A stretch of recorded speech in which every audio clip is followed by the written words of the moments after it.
మిమ్మల్ని దృష్టిలో పెట్టుకునే చేస్తున్నాను. అవునా? Okay, super. సో నువ్వులు యూజ్ చేస్తున్నాను. ఓ, కొంచెం హెల్దీగా.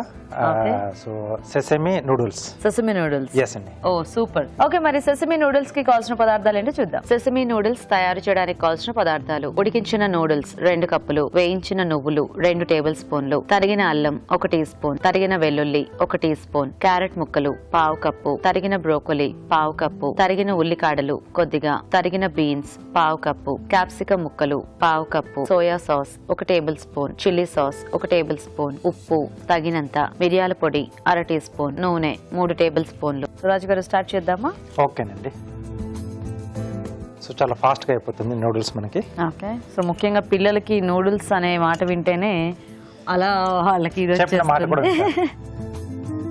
ఓకే, కొద్దిగా నూనె వేసుకుని సన్నగా తరిగిన అల్లం, ఓకే, తరిగిన వెల్లుల్లి, అలాగే ఉల్లికాడలు అండి. ఓకే, దీంట్లోనే క్యారెట్, ఓకే, బ్రోకోలీ సో అందుబాటులో ఉంటే యాడ్ చేసుకోవచ్చు. సో ఆ జింజర్ ఫ్లేవర్ చాలా బాగా వస్తుంది. ఎస్. సో బీన్స్, ఓకే, చాలా సన్నగా తరిగి పెట్టుకున్నారా? సో క్యాప్సికమ్ అండి. ఓకే, సో కొంచెం వేగాలండి. సో మేము కూడా ఫాస్ట్ గా చిట్కా చూసేస్తాం రాజు గారు. ఓకే, సో ఇప్పుడు మనం ఒక చిట్కా చూసేద్దాం.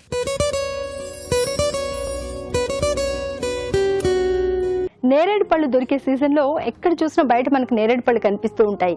వీటిని కొని చాలా మంది తింటూ ఉంటారు. తినడం వల్ల చాలా ఉపయోగాలు ఉన్నాయి. ముఖ్యంగా షుగర్ పేషెంట్స్కి చాలా వరకు రక్తంలో ఈ గ్లూకోజ్ లెవెల్స్ని కంట్రోల్ చేసే గుణం నేరేడు పళ్ళకు ఉంది.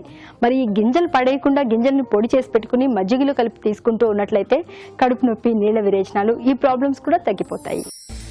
సో నెక్స్ట్ కొంచెం soya sauce. Okay, so noodles ముందు బాయిల్ చేసి పెట్టుకుంటే ఇంక మనకి ఇదంతా కూడా చాలా ఫాస్ట్గా అయిపోతుంది. సో కొద్దిగా చిల్లీ సాస్. ఓకే, సో ఇక్కడే సీజనింగ్ చేసుకుంటున్నాం. సరిపడా ఉప్పు, ఓకే, కొద్దిగా మిరియాల పొడి,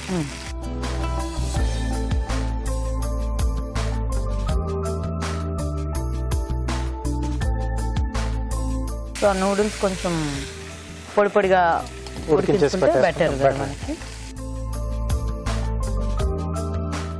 ఇదంతా బాగా మిక్స్ చేసేసుకోవాలండి. సో మేడం, అంటే మీరు రెగ్యులర్గా ఈ సోషల్ కాజెస్ మీద బ్యాలెన్స్ ఏమైనా చేయడానికి ట్రై చేస్తూ ఉంటారు కదా. సో ఇప్పుడు నెక్స్ట్ ఏదైనా దీని మీద ఆలోచిస్తూ ఉన్నారా? రీసెంట్గా నేను కాకతీయం అనే ఒక బ్యాలే చేశానండి. అది యాక్చువల్గా మన తెలంగాణకి ఒక న్యూ ఆర్ట్ ఫామ్ అన్నట్టు. అది అంటే కాకతీయుల కాలము 14th సెంచురీలో జాయప్ప సేన గారు రాసిన నృత్య రత్నావళి. సో ఆ గ్రంథం నుంచి తీసుకుని చేయటం జరిగింది అన్నట్టు. చాలా బాగా సక్సెస్ అయింది.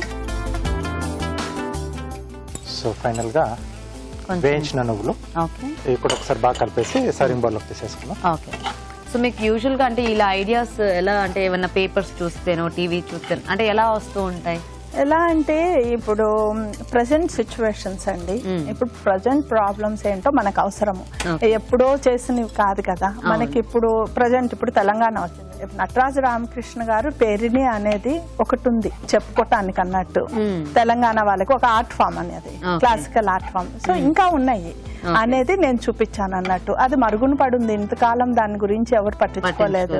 సో అది 14th సెంచరీది నృత్య రత్నావళి అనేసి అది ఆ గ్రంథాన్ని ఇంగ్లీష్ లో రాశారు అన్నట్టు. అంటే సాంస్క్రిట్ లో ఉన్నదాన్ని పప్పు వేణుగోపాల్ గారు అని ఆయన ఇంగ్లీష్ లో రాయటం జరిగింది.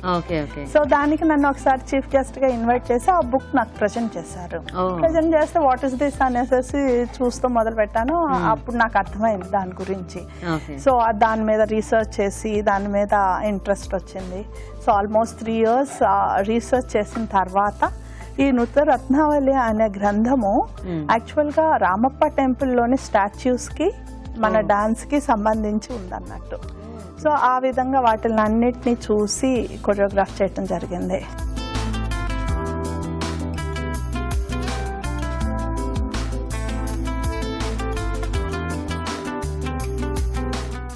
Okay, sesame noodles ready. So yummy, చాలా బాగుంది చూడడానికి. ఆఫ్ కోర్స్ టేస్ట్ కూడా అదిరిపోతుంది. సో అండ్ పద్మజ గారు, రాజు గారు చాలా బ్యూటిఫుల్ కార్వింగ్స్ చేస్తారు. సో మరి ఈ రోజు ఏం చేస్తున్నారు రాజు గారు కార్వింగ్? వాటర్ మెలన్ ఫ్లవర్ చేస్తున్నాను. ఓకే, సో రోజ్ ఫ్లవర్ చేస్తున్నాను. Rose, wow. సో మీరు బోల్డ్ అని ప్రోగ్రామ్స్ చేస్తారు, అంటే బోల్డ్ అంత మంది కలుస్తూ ఉంటారు, అంటే మీ ప్రోగ్రామ్స్ కి మంచి మంచి అప్రిసియేషన్స్ వస్తుంటాయి. బట్ మీకు బాగా గుర్తున్న ఒక మంచి కాంప్లిమెంట్ కానీ అలాంటిది ఏదైనా ఉందా? యా, యాక్చువల్గా నిజామాబాద్లో గవర్నర్ గారు నా ప్రోగ్రామ్కి చూస్తూ జరిగిందండి. అది కళ్యాణ శ్రీనివాసం అనేసి బ్యాలే చేసాము. అది యాక్చువల్గా జస్ట్ ఒక 3 hours ప్రోగ్రాము. ఆయన జస్ట్ ఒక హాఫ్ అన్ అవర్ ఉండే వెళ్దాం అనేసి వచ్చిన ఆయన 3 hours అట్లా చూస్తా ఉండిపోయారు అన్నట్టు. సో తర్వాత అన్నారు, వైకుంఠానికి తీసుకెళ్ళావు పద్మ, నేను లేవలేకపోయానమ్మా ఇక్కడ నుంచి, ఈ ప్రోగ్రామ్ చాలా చాలా బాగుంది అనేసి అన్నారు. సో ఇటువంటి మాకు చాలా బూస్టింగ్ అండి.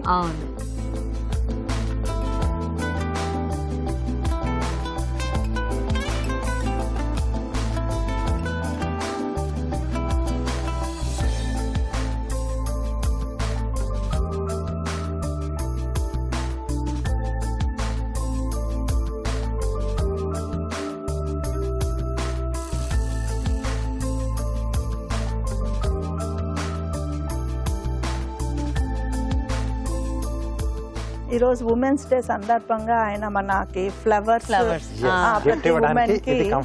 డెడికేట్ అన్నమాట, డెడికేట్ చేస్తున్నట్టుగా ఉంది. రోజ్ అనేది ఎవర్ గ్రీన్ ఫ్లవర్ కదా, సో ఇష్టమైన లేడీస్ కి ఇష్టమైన ఫ్లవర్. సో రాజు గారు చాలా బాగా సెలెక్ట్ చేశారు. ఓకే, వావ్, చాలా బాగుంది. సూపర్ రాజు గారు, థ్యాంక్ యూ. సో ఎన్ని ఫ్లవర్స్ చూసినా దేనికది ఎప్పుడు స్పెషల్ గా ఉంటుంది. వాటర్ మెలన్ కున్న ఆ స్పెషాలిటీ, ఆ కలర్ కాంబినేషన్ సూపర్, చాలా చాలా బాగుంది రాజు గారు. Thank you. అండ్ అలాగే రాజుగారు తయారు చేసిన నూడిల్స్ కూడా రెడీగా ఉన్నాయి కాబట్టి లేట్ చేయకుండా టేస్ట్ చూసేస్తాము. కానీ దానికంటే ముందు తయారీ విధానం ఇంకోసారి చూద్దాం. సెసమి నూడిల్స్ తయారు చేసే విధానం: ఒక పాన్ లో నూనె వేసి తరిగిన అల్లం, వెల్లుల్లి, ఉల్లికాడలు వేసి వేయించాలి. దీనిలో క్యారెట్ ముక్కలు, తరిగిన బ్రోకలీ, బీన్స్, క్యాప్సికం ముక్కలు వేసి వేగనివ్వాలి. తర్వాత సోయా సాస్, చిల్లీ సాస్, ఉప్పు, మిరియాల పొడి, ఉడికించిన నూడిల్స్ వేసి మరి కాస్త వేగనివ్వాలి. ఆ తర్వాత వేయించిన నువ్వులు వేసి బాగా కలుపుకోవాలి. ఆపై వేయించిన నువ్వులతో గార్నిష్ చేసి సర్వ్ చేసుకుంటే సెసమి నూడిల్స్ రెడీ.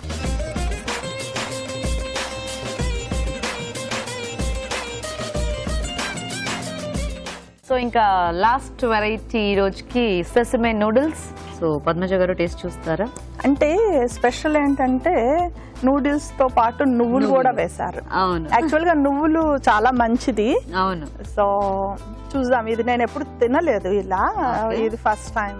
ఈ కాంబినేషన్ కూడా నేను తినలేదు, అందుకే ఈ రోజు ఉమెన్స్ డే కి స్పెషల్ గా చేశారు రాజు గారు. హెల్దీ అండి, హెల్దీగా స్పెషల్ గా ఉమెన్స్ కి ప్రతి డిష్ లో ఏదో ఒక స్పెషాలిటీ ఉంది. టూ గుడ్ ఉంది. అవునా? తీసుకోండి రాజు గారు. చాలా బాగుంది. సో అంటే అడిషనల్ గా రెగ్యులర్ తినే నూడిల్స్ లోనే నువ్వుల తాలూకు ఫ్లేవర్ యాడ్ అయిపోయింది. అంటే మనం నువ్వులు కూడా ఎక్కువ క్వాంటిటీలో యాడ్ చేసుకున్నాం కదా, సో అవి బాగా క్రంచీగా తగులుతూ పైనుంచి వేసినా కొంచెం కరకరలాడుతూ వేయించిన నూడిల్స్ అయితేనే బాగుంటాయి. చాలా టేస్టీగా ఉన్నాయి రాజు గారు, మీకు చెప్పక్కర్లేదు. అలా ప్లేట్ పెడితే మొత్తం ఖాళీ అయిపోయింది. So super. సో చూసారు కదా, చాలా సింపుల్ రెసిపీ, బట్ ఎక్స్ట్రాగా నువ్వులు యాడ్ చేసుకోవడం వల్ల మంచి టేస్ట్ యాడ్ అయింది. మీరు కూడా ట్రై చేయండి. ఇప్పుడు మీకోసం మొదటి చిట్కా. కొంతమందికి ముఖం అంతా కూడా గరుకుగా ఉంటుంది, ముఖం మీద గుంటలు గుంటలుగా కనిపిస్తూ ఉంటుంది, మచ్చలు ఉంటాయి. ఇవన్నీ తగ్గాలి, ముఖం మీద చర్మం అనేది అందంగా ఆకర్షణీయంగా కనిపించాలి అంటే ఈ చిన్న చిట్కా ఫాలో అవ్వండి. ఆరెంజ్ జ్యూస్ తీసుకుని అందులో కొద్దిగా కాటన్ ముంచుకుని ముఖము మెడ అంతా కూడా అద్దుకుని ఒక 10 నిమిషాల పాటు అలాగే ఉంచి చల్లటి నీళ్లతో వాష్ చేసుకుంటూ ఉండాలి.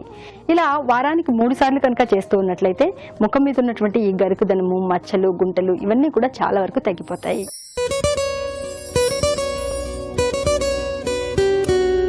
కొద్దిగా యాలకులు తీసుకుని పొడిలాగా చేసుకుని ఒక 1/2 టీ స్పూన్ యాలకుల పొడిని తేనెలో కలుపుకొని ఉదయము సాయంత్రము తీసుకుంటూ ఉన్నట్లయితే జలుబు, దగ్గు నుంచి త్వరగా ఉపశమనం దొరుకుతుంది.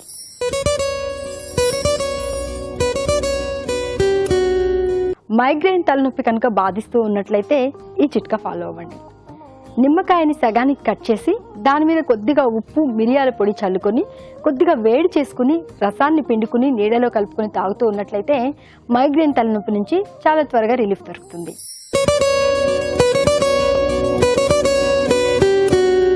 ఇప్పుడు మీకోసం ఇంకో చిట్కా.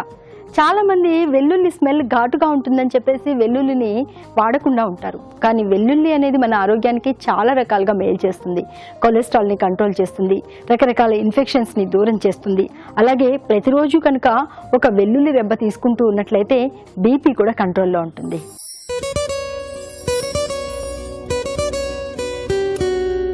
నేరేడు పళ్ళు దొరికే సీజన్లో ఎక్కడ చూసినా బయట మనకు నేరేడు పళ్ళు కనిపిస్తూ ఉంటాయి.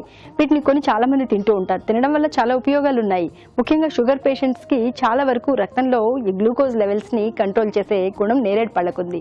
మరి ఈ గింజలు పడేయకుండా గింజల్ని పొడి చేసి పెట్టుకుని మజ్జిగలో కలిపి తీసుకుంటూ ఉన్నట్లయితే కడుపు నొప్పి, నీళ్ళ విరేచనాలు ఈ ప్రాబ్లమ్స్ కూడా తగ్గిపోతాయి.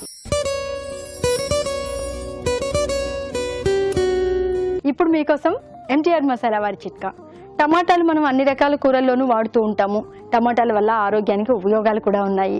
అయితే టమాటాలు మామూలుగా వారం 10 రోజులకు సరిపడా తెచ్చి పెట్టుకుంటాం కదా, అవి వడలిపోయినట్లయిపోయి బాగా పండిపోయాయి, ఇంకా 2-3 రోజులు కావాలి అనుకున్నప్పుడు ఏం చేయాలి అంటారా? ఈ చిట్కా ఫాలో అవ్వండి. ఏం లేదండి, టమాటాలు పండిపోయినప్పుడు వాటిని నీళ్లలో కనుక వేసి ఉంచుకున్నట్లయితే 2-3 రోజుల వరకు కూడా ఫ్రెష్గా ఉంటాయి.